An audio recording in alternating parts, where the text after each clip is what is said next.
안녕하십니까? 오늘 말씀은 열왕기상 16장 29절부터 22장 마지막 말씀입니다.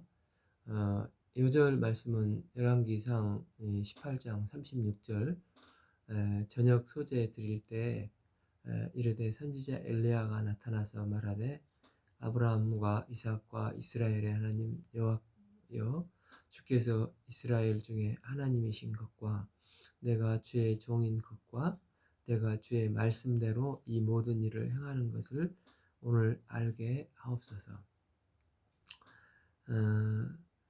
29절에서 유다 아사왕 38년 오므리 왕 아들 아합은 이스라엘의 왕이 되고 이전의 모든 왕보다 더 악한지라 하고, 그의 아내는 시돈 사람으로,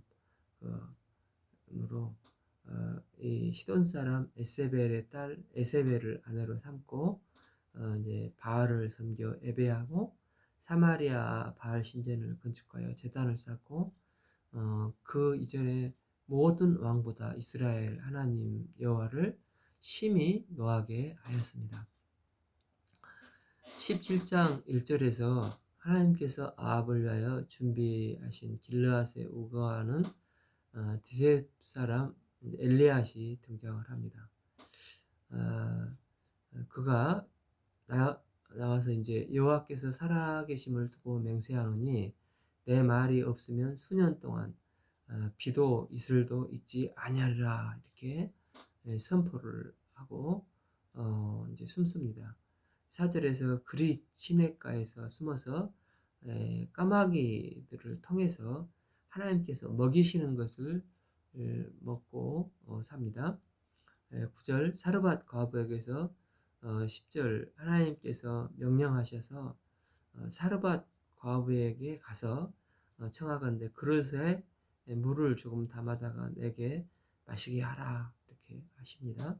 이제 12절 과부가 이제 나는 떡이 없고 다만 통에 가루 한 움큼 기름이 조금 있는데 나와 내 아들을 위하여 음식을 만들어 먹고 그 후에 이제 죽으려고 했다고 합니다. 있는 사람이라면 몰라도 이제 없는 사람을 엘리야 입장에서도 이렇게 말씀을 하시니 참 당황스러웠을 것입니다.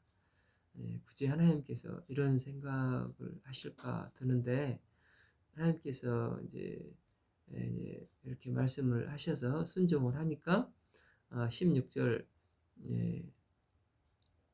통의 기름을 여호와가 비를 땅에 내리는 날까지 떨어지지 아니하고 병의 기름이 없어지지 아니하였더라, 이렇게 말씀을 하십니다. 17절 아들이 죽었을 때도 21절에 엘리야가 그 아이의 몸을 3번 펴서 엎드리고 여호와께 부르짖어 여호와여 여호와여 이 아이의 혼으로 그의 몸에 돌아오게 하옵소서, 이렇게 이제 기도하니까 22절 여호와께서 엘리야의 기도를 들어주시고 아이의 혼이 돌아왔습니다. 18장에서 이제 제3년에 여호와의 말씀이 엘리야에게 임하여 너는 가서 아합에게 보이라, 내가 비를 지면에 내리리라, 이렇게 말씀을 하십니다. 그런데 이제 엘리야가 아합에게 말하지 않고 3절 아합의 신하 오바댜를 만났을 때 오바댜의 에게 이제 말씀을 하는데 이제 그 사람은 여호와를 지극히 경외하는 이제 평신도였습니다.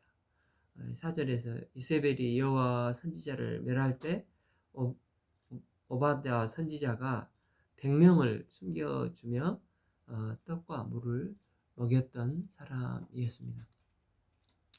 15절에서 엘리야가 이 오바다를 통해서 내가 아합에게 보이리라 하면서 갈멜산 전투를 제안을 합니다.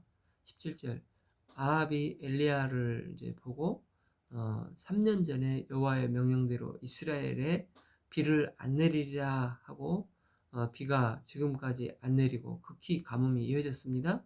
그래서 엘리야를 보자마자 이스라엘을 괴롭히는 자여 너냐? 이렇게 하니까 18절 엘리야가 내가 이스라엘을 괴롭게 하는 것은 당신과 당신 아버지 집이 괴롭게 하였고 이는 여호와의 명령을 버렸고 바알을 따랐기 때문이라고 분명히 그 원인을 말을 합니다.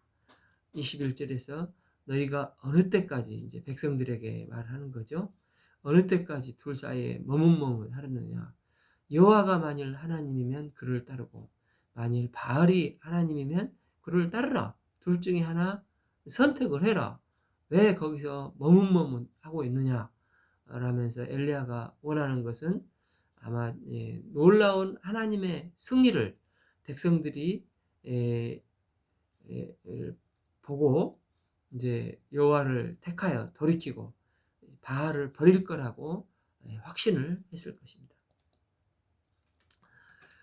그래서 이제 22절 바알 선지자가 450명과 또 다른 아세라 선지자 400명 총 850대 1로 이제 엘리야 한 사람과의 대결이 이루어집니다. 24절에서 그들은 각자 신에게 제사를 불러 응답하는 신이 참신이라 시합 원칙을 정해놓고 이제 그 말이 옳도다 이렇게 말했습니다. 26절에 그들이 송아지를 가져다가 잡고 아침부터 저녁까지 바알을 부르며 응답하소서 하나 아무런 응답이 없었습니다.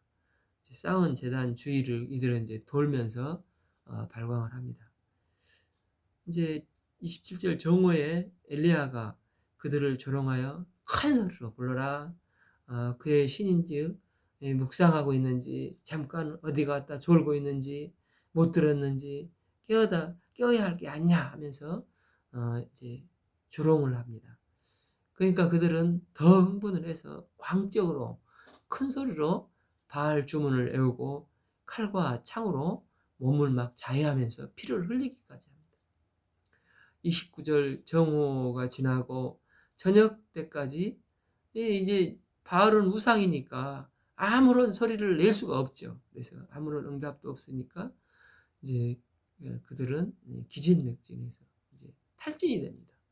30절에 이 엘리야가 모든 백성을 제단으로 내게 가까이 오라 불러놓고 무너진 여호와의 제단을 수축하여서 31절 돌 12개를 취하고 32절 송아지에 각을 떠서 나무 위에 놓고 돌로 제단을 쌓고 도랑을 만들어서 물을 붓습니다. 물을 붓고 도랑이 물이 이제 가득 찼기까지 물을 붓는데 이에 엘리야가 하늘을 우러러 아브라함과 이삭과 이스라엘의 하나님 여호와여 주께서 이스라엘 중에서 하나님이신 것과 내가 주의 종인 것과 내가 주의 말씀대로 이 모든 것을 행하는 것을 오늘 알게 하옵소서. 여호와여 내게 응답하소서. 내게 응답하소서. 이 백성에게 주 여호와는 하나님이신 것과 주는 그들의 마음을 되돌이키심을 알게 하옵소서.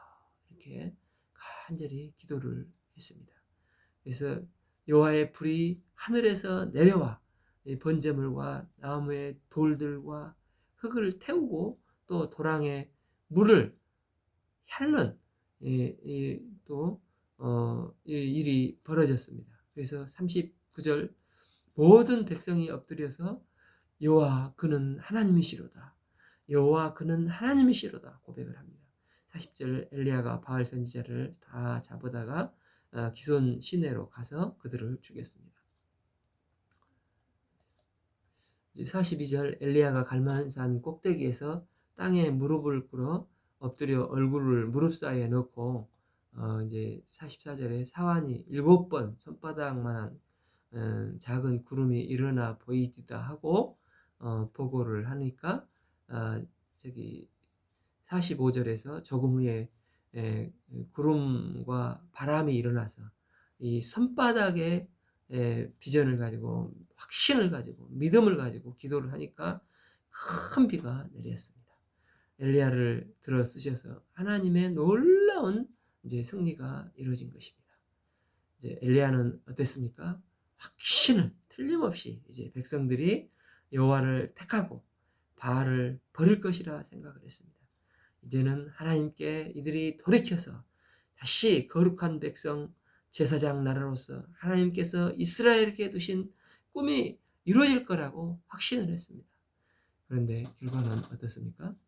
완악한 이스라엘 백성들은 그렇지 않았습니다.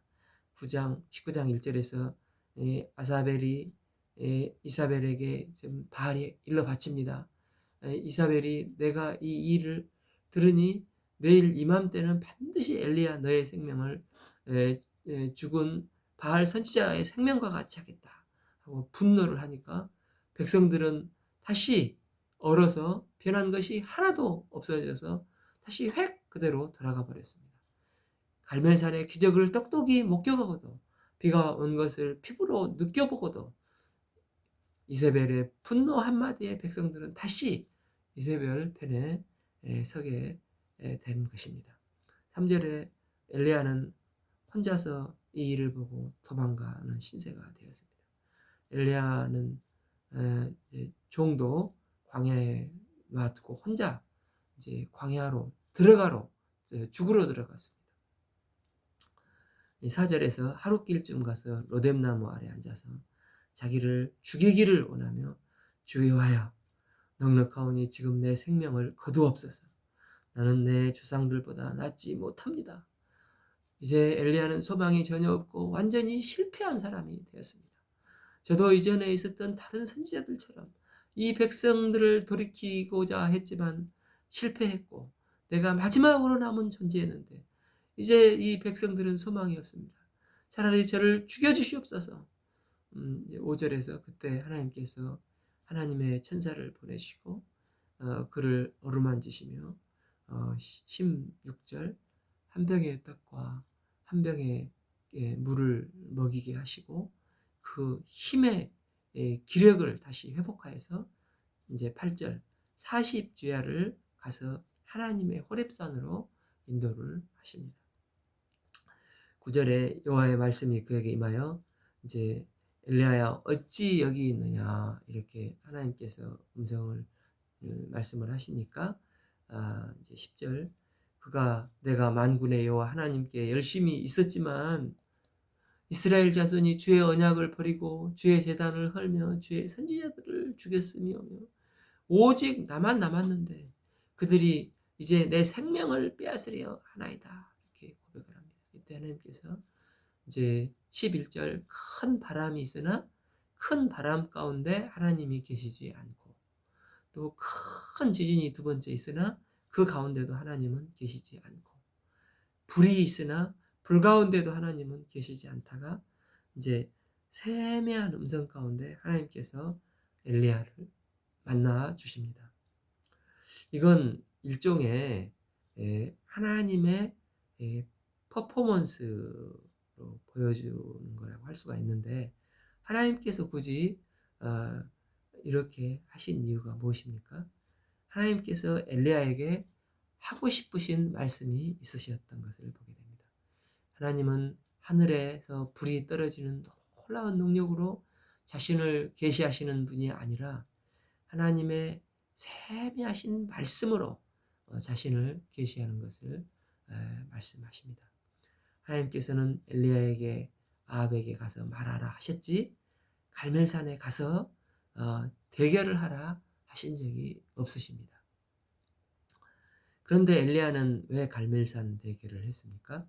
갈멜산 대결을 할 때 엘리야가 백성들 앞에서 무슨 말을 했습니까?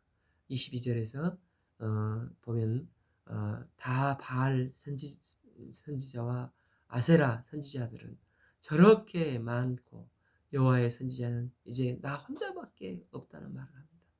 엘리야가 하나님 앞에서도 그렇게 말을 합니다. 10절을 보면 오직 나만 남았거늘 그들이 내 생명을 찾아 빼앗았으리라. 또 14절에서도 오직 나만 남았거늘 그들이 내 생명을 찾아 빼앗으리 하나이다. 즉 이제 나만 홀로 남아 있습니다. 그는 바로 이런 생각을 했기 때문에 마음이 급했던 것 같습니다. 내가 뭐라도 하지 않으면 안 된다. 그래서 하나님께서 뭐라고 하십니까? 18절, 내가 이스라엘 가운데 바알에게 무릎을 꿇지 않는 7천 명을 남겨놨다고 말씀을 하십니다. 그러니까 엘리야에게 엘리야야 오해하지 말아라. 너 혼자가 아니야 라고 말씀하시는 것입니다. 그러면서 엘리야를 깨우치시고 엘리야에게 다시 힘을 내게 하십니다. 그리고 그에게 다시 세 가지의 사명을 주시는데 15절, 하사엘에게 기름을 부어 아람의 왕이 되게 하고 16절에 또한 에후에게 기름을 부어 이스라엘의 왕이 되게 하며 셋째 엘리사에게 기름을 부어 엘리야의 뒤를 잇는 선지자가 되도록 하십니다. 하나님께서는 하나님의 구속 역사를 주권적으로 친히 이뤄가는 것입니다. 우리가 가끔 내가 하나님께 뭘 해드린다. 나가 없으면 하나님도 손해일 거야. 이렇게 생각하는 경우가 있는데 하나님은 전혀 그렇지 않습니다. 내가 없어도 하나님은 친히 주님의 구원 역사를 이루어 가십니다. 그렇기 때문에 내가 주님의 구원 역사에 쓰임 받는 것은 하나님의 말할 수 없는 은혜입니다. 그래서 하나님은 지금 이스라엘을 거룩한 백성이요 제사장의 나라로 삼으셔서 온 백성을 구원고자 하시는 만민 구원 역사를 친히 주권적으로 하나님께서 이루어 가시는 것입니다.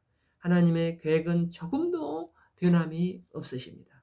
시대가 아무리 어려워도 주님은 친히 그 시대마다 바알에게 무릎 꿇지 않고 구루터기와 같은 구루터기에서 새순나게 하는 그런 주의 종들을 새로 주권적으로 부르시고 세우셔서 하나님 역사를 이루어 가시는 분이십니다. 하사엘, 에우, 엘리사를 통해서 새로운 시대를 여시겠다는 하나님은 이 계획을 한 엘리야는 이후 사역의 흐름이 하나님께서 쓰실 만한 바른 신학과 바른 신앙을 가진 이제 제자를 양육하고자 방향을 잡습니다. 예수님께서도 이 땅에 오셔서 한 일도 여러 가지가 있지만 그 중에 하나가 뭐입니까? 예수님께서 이 땅에 오셔서 소수의 제자들을 세우시는 일을 집중적으로 하셨습니다. 그래서 예수님은 공생의 기간 12제자들과 공동생활을 하시면서 제자들을 사도로 세우는 일에 집중을 하셨습니다. 엘리야는 이제 시대가 아무리 어두워도 그 어두운 시대에 제자 엘리사를 세우고 그 일에 집중하여 사는 날 동안 엘리야는 이 일을 하였습니다. 그리고 엘리사는 선지 학교를 세워서 또 소수 충성된 제자들을 주의 종들로 세워나가는 일을 합니다. 저희도 이제 엘리야처럼 하나님의 세미한 음성을 들어야 되겠습니다. 이렇게 위해서는 주님의 말씀을 보며 또한 이 구별된 시간에 주님과 깊은 골방에서 기도하는 시간을 가져야 하겠습니다. 그리고 이 시대에 나의 선한 영향력으로 한 사람일지라도 주님께 인도하고 또 그 인도한 그가 바른 신학과 바른 신앙에 견고히 세는 은혜를 덧입는 제자를 세우는 역사를 이룰 수 있기를 기도합니다. 예수님과 이제 20장과 22장에 아합은 아람과 전쟁을 합니다. 1, 2절을 보면 아람의 왕 베나닷이 군대를 다 모으니 왕 32명이라고 나오는데 아람은 도시국가, 즉 그리스 역사에서 배우면 그리스와 같이 폴리스 연합제입니다.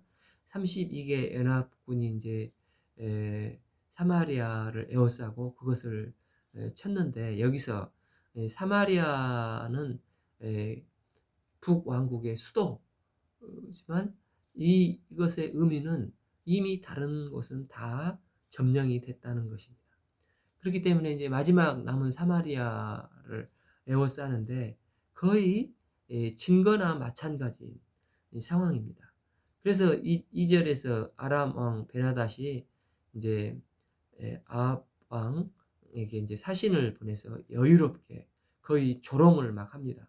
너는 자식들과 내 아내들을 내가 다 가져가겠다. 이렇게 하는데 이제 문제는 4절 갈멜산에서 하나님과 맞서서 대항할 만큼 이 교만했던 아합 왕은 이제 그렇게 하시고 살려만 주십시오 하며 한없이 연약한 모습을 보여주고 이제 다만 이제 베나닷과 화친을 맺고자만 하는 것을 보게 됩니다.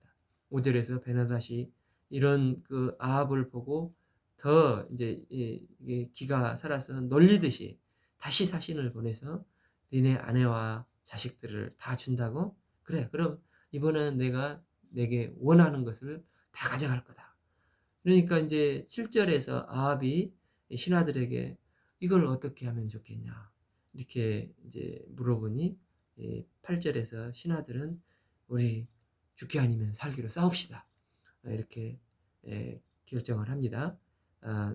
13절에서 이 타이밍에 이제 주의 예언자가 등장을 해서 이제 북이스라엘을 도와주게 되는데 우리는 하나님께서 아합은 나쁜 왕인데 나쁜 왕의 대표를 하나님은 도우시는가 보다. 이런 게 아니라 이스라엘 나라와 하나님은 언약을 맺으시고 이스라엘을 지켜주시고자 하셨기 때문에 긍휼을 베푸시는 것입니다. 그러니까 아합이 최소한 뭔가 하는 척이라도 하면 하나님은 그에게 은혜를 베푸시는 상황입니다. 그래서 하나님께서 배려를 해주셔서 이스라엘이 20절 첫 번째 싸움에서 이깁니다. 그리고 나니까 베나닷이 다 이겨놓은 싸움인데 왜 결사대가 갑자기 나와서 어이없이 졌을까? 23절 아라방이 신하들에게 물어봅니다. 잘 이해가 안 되는데 왜 이렇게 졌을까? 그렇게 하니까 신하들이 이제 재미있는 해석을 합니다. 23절 이스라엘은 산악지대가 많으니까 아마 그 이스라엘의 신은 산의 신입니다. 우리가 그래서 졌는데 다음에는 이 평야지대에서 싸우면 산의 신인 여호와는 힘을 못 쓸 것입니다. 그러면 우리가 이길 겁니다. 이렇게 이제 이 엉뚱한 해석을 합니다. 그래서 25절 32명의 정치적인 왕들을 이제 밀어내고 거기에 군인 이제 장군들을 세워서 다시 이제 전형을 재정비해서 이제 갈릴리 옆 평지 아벡이라는 곳으로 이제 또 침입을 합니다. 30절에서 이제 두 번째 싸움에서도 아합이 하나님의 도움으로 이제 가볍게 승리를 합니다. 이번에 지면 이제 여호와가 아람의 맘대로 산의 신이 되지 않습니까? 그러니까 34절에서 베나닷이 거꾸로 이번에 제발 살려주세요. 살려만 주시면 제가 전에 내 아버지가 빼앗았었던 길르앗 쪽도 도시를 다 돌려주겠습니다. 그리고 당신의 이름을 저희 고향 그 도시의 다메섹에다가 아합의 거리를 영광스럽게 만들어 드리겠습니다. 이렇게 아합을 합니다. 그래서 아합이 갑자기 혹해서 마음이 좋아져가 하나님께서는 베나닷을 치라고 했는데 아합은 베나닷을 살려주고 그럽니다. 이게 베나닷이 얼마나 하나님과 이스라엘을 조롱했습니까? 그래서 하나님은 베나닷을 치라고 한 것입니다. 그런데 35절 이때 이제 그 예언자들이 와서 한 명이 아합에게 이것을 지적을 하는데 그 선언이 그냥 말하지가 않고 지난번에 이제 우리가 여로보암에게 말한 선지자 기억을 하시죠? 그 선지자도 자기가 죽음으로써 예언의 확증을 나타내지 않습니까? 여기서도 예언자 한 명이 친구 예언자에게 자기를 때려달라고 하니 때리기가 싫다 이렇게 하니까 36절에 예언자가 이제 죽어버립니다. 왜냐하면 자신이 맞는 모습을 통해서 그 예언의 이제 진실성을 선포하기 때문입니다. 이런 예언을 보면서 우리가 느낄 수 있는 것은 무엇입니까? 이제 구약의 그 예언자들은 말로만 이렇게 선포하는 게 아니라 하나님의 말씀을 이루기 위해서 자신이 그 말씀의 맞다면 심하게 매를 맞거나 아니면 죽음까지도 하나님의 말씀이 성취되도록 더 실감나게 드러내는 것을 보게 됩니다. 오늘날 우리 주님의 종들이 이런 교훈을 잘 얻어야겠습니다. 아무리 설교를 잘해도 목사님의 삶이 덜렁덜렁하면 또 목사님뿐만 아니라 우리 예수 믿는 그리스도인들이 말로만 나불나불하면은 복음을 전해도 아무런 효과가 없고 오히려 이제 좋지 않는 손찌검을 당할 수가 있습니다. 물론 말로 우리가 전해야 하지만 말로 전하고 또 삶으로 보여줄 때 그 사람들이 '아 정말 크리스찬들의 삶은 멋있구나.' 이렇게 할 때 주님의 말씀에 힘이 있고 그가 전달한 말씀을 믿게 되는 것입니다. 어쨌든 1차 전쟁이 이스라엘의 승리로 끝났습니다. 그런데 아람 이제 도시를 돌려준다는 약속을 어, 2차 전쟁이 승리로 끝났는데 안 지킵니다. 3차 22장에서 이제 3차 전쟁에서 아합은 죽게 됩니다. 직접적으로 하나님께서 아합을 죽여버리신 이유가 이제 21장을 보면 알 수가 있습니다. 지금까지 성경은 아합이 악한 왕이다. 이렇게만 말을 했는데 21장에서 아합이 왜 악한 왕인지 여기서 대표적으로 하나의 사건을 여러 사건이 있었겠지만 하나의 사건을 들어서 소개를 합니다. 나봇의 이제 포도원 사건이라고 합니다. 이 2절에 이제 나봇이라는 사람이 이스라엘 평야지대에 기름진 땅에 정말 좋은 이 포도원 땅을 가지고 있었습니다. 그런데 아합이 이 땅을 보고 갑자기 탐심이 생겼습니다. 그래서 이 땅을 내게 팔라. 그 값을 내가 돈으로 주겠다. 이렇게 말을 하는데 그 이제 에봇은 율법에 충성한 사람이기 때문에 이건 조상들이 저에게 준 유산입니다. 여호와께서는 땅은 사고 파는 것이 아니라고 율법에 분명히 말씀하고 있지 않습니까? 그랬더니 아합이 너무나 땅을 갖고 싶은데 이제 율법 때문에 살 수가 없지 않습니까? 그래서 이제 왕궁으로 돌아와 침상에 누워서 혼자 씩씩거리며 잠도 안 자고 궁시렁대고 있습니다.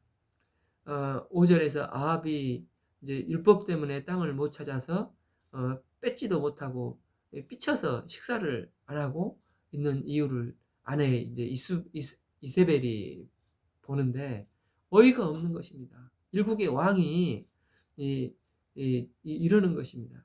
근데 왜 그러냐면 또 이세벨은 외국인이기 때문에 율법을 전혀 모르는 것입니다. 그리고 율법을 무시했지 않습니까? 7절에서 일국의 왕이 땅 하나도 못 갔습니까? 그러면서 가만히 있어봐요. 내가 처리를 해서 나봇의 포도원을 왕께 드리리다 하고 10절에 율법에 이제 있는 두 증인이 있으면 즉결 처형이 가능하다고 나와 있는데 두 사람의 이 건달들을 돈을 주고 사가지고 와서 거짓 증거를 위증을 해서 율법대로 형식을 갖춰서 나봇을 이제 돌로 쳐 죽입니다. 그리고 그 땅을 차지했습니다. 이게 그 하나님 보시기에 가장 악한 행위입니다. 하나님께서 주신 땅을 사고 팔 수 없었다.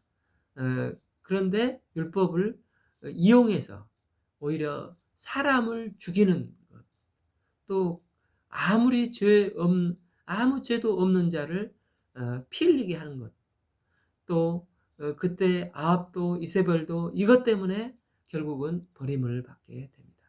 그래서 나봇의 포도원을 빼앗았기 때문에 아합은 하나님께서 죽이십니다.